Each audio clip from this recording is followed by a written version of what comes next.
વહે છે આ સમય હાથમાંથી સરી જતી રેતી જેવો સમય યાદ રહે વસંત પછી પાનખર એ સૃષ્ટિનો નિયમ છે સમયને ના કોઈ બાંધી શક્યું છે આ સમય વિદાય લેનારા ધોરણ 8 ના મારા ભાઈ બહેનો માટે મને એક પંક્તિ કહેવાનું મન થાય છે પરિચિતોને ધરાઈને જોઈ લો આજે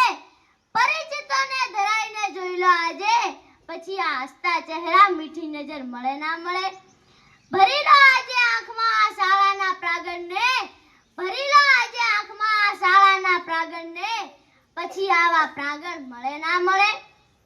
રડી લો આજે આ ગુરુજનોને વીંટળાઈને રડી લો આજે આ ગુરુજનોને વીંટળાઈને પછી આવા ગુરુજનો મળે ના મળે આ શાળામાંથી વિદાય લેનારા ધોરણ 8 ના મારા ભાઈ બહેનો હું તમને ફૂલ નહીં તો ફૂલની પાંખડી સમી શુભેચ્છા પાઠવવા અહીં ઉપસ્થિત થઈ છું ભલે હું ઉંમરમાં તમારા કરતા નાની છું પણ મને વિશ્વાસ છે કે આજે હું જે વાત કહેવા જઈ રહી છું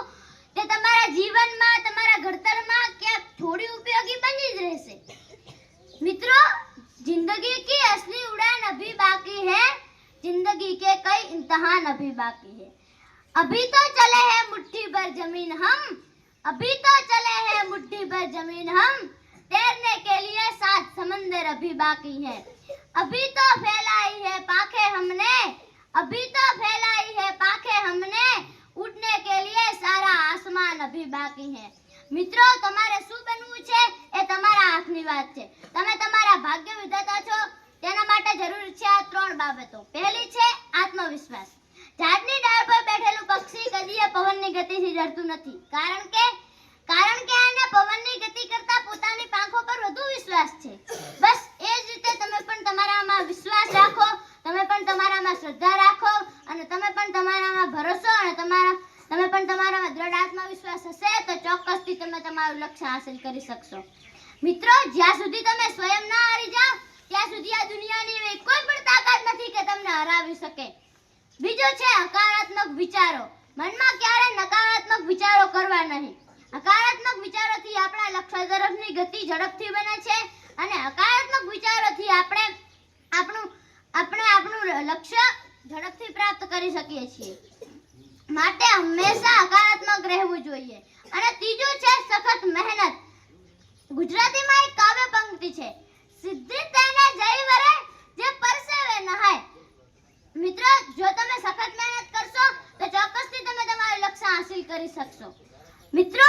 તુષાર સુમેરા કદાચ તમે નામ નહીં સાંભળ્યું હોય પણ જેને પોતાનું નામ અંગ્રેજીમાં લખતા નહોતું આવડતું તેમને ધોરણ 10 ની પરીક્ષામાં 35% આવ્યા હતા છતાં નિરાશ થયા વિના તેમણે મહેનત થકી તેમણે આપણા ભારત દેશની અઘરામાં અઘરી પરીક્ષા યુપીએસસી પાસ કરી હાલમાં તે કલેક્ટર તરીકે ફરજ બજાવે છે મિત્રો આ દુનિયામાં કશું જ અસંભવ નથી બસ તેના માટે જરૂર છે આત્મવિશ્વાસની હકારાત્મક વિચારોની અને સખત મહેનતની અંતમાં એટલું કહીશ કે मुश्किलों से डर के भाग जाना आसान होता है